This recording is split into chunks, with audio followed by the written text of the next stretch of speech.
Shalom. Selamat datang di Renungan Harian Rhapsody of Realities Indonesia, edisi 25 September 2025. Judul renungan hari ini adalah Dibangun untuk Bertahan, Dirancang untuk Kemuliaan. Ayat Alkitab pembukaan kita terdapat dalam Matius 16 ayat 18, yang berbunyi, "Dan aku pun berkata kepadamu, engkau adalah Petrus, dan di atas batu karang ini aku akan mendirikan jemaatku, dan alam maut tidak akan menguasainya."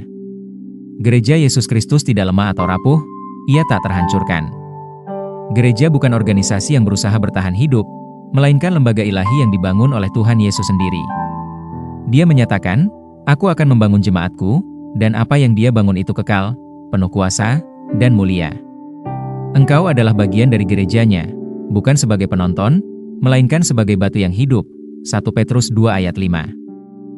Itu berarti engkau dipilih, dibentuk, dan ditempatkan oleh Tuhan dalam tubuh Kristus untuk mencerminkan kemuliaan-Nya dan memenuhi tujuannya. Engkau bukan sebuah kesalahan. Engkau diciptakan untuk bertahan dan dirancang untuk bersinar. Engkau bukan bagian dari sesuatu yang bisa gagal. Gereja tidak tunduk pada sistem atau struktur dunia ini. Kita menjalankan prinsip-prinsip surgawi.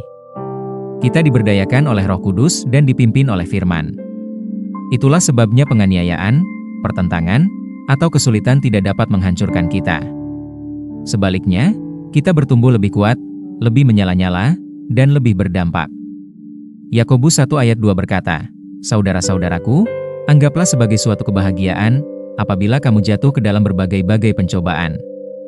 Roma 8 ayat 35 memberitahu kita bahwa tidak ada kesengsaraan, tekanan, penganiayaan, kelaparan, bahaya, atau penderitaan yang dapat mengalahkan kita. Kemudian dari ayat 36 sampai 39, dikatakan, seperti ada tertulis, "Oleh karena engkau kami ada dalam bahaya maut sepanjang hari, kami telah dianggap sebagai domba-domba sembelihan. Tetapi dalam semuanya itu kita lebih daripada orang-orang yang menang, oleh Dia yang telah mengasihi kita.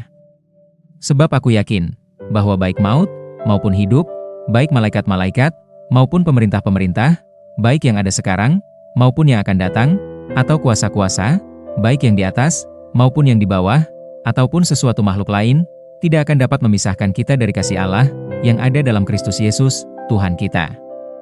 Gerbang neraka, strategi, struktur, dan sistem kegelapan tidak akan pernah menang melawan gereja. Kita lebih dari pemenang. Kita menaruh setan di tempatnya, di bawah kaki kita. Kita berkuasa. Kita memerintah. Kita adalah ahli waris bersama Kristus, mitra iman, bejana keunggulan kekal.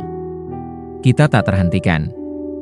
Kemuliaan Allah dinyatakan di dalam dan melalui kita. Itulah gereja Yesus Kristus hari ini, dibangun untuk bertahan, dirancang untuk kemuliaan. Mari kita bersama-sama berdoa. Bapa terkasih, terima kasih telah menjadikanku batu yang hidup di gereja Yesus Kristus yang mulia, dibangun untuk bertahan dan dirancang untuk kemuliaan.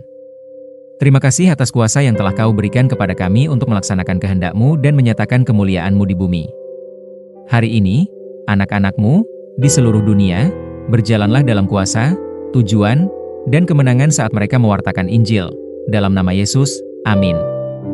Untuk lebih mendalami dan mengerti renungan kita pada hari ini, baca juga ayat-ayat berikut ini.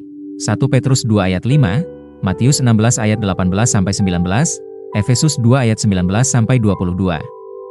Jika kamu diberkati dengan renungan ini, silahkan berlangganan pada semua akun media sosial kami seperti YouTube, Facebook, dan Instagram. Dan jangan lupa untuk membagikannya kepada semua orang supaya mereka juga diberkati dengan firman Tuhan ini. Bagi kamu juga yang rindu untuk dilayani secara langsung, silahkan hubungi nomor yang ada di bawah ini. Sampai jumpa besok hari. Salam kasih karunia dan Tuhan Yesus memberkati. Amin.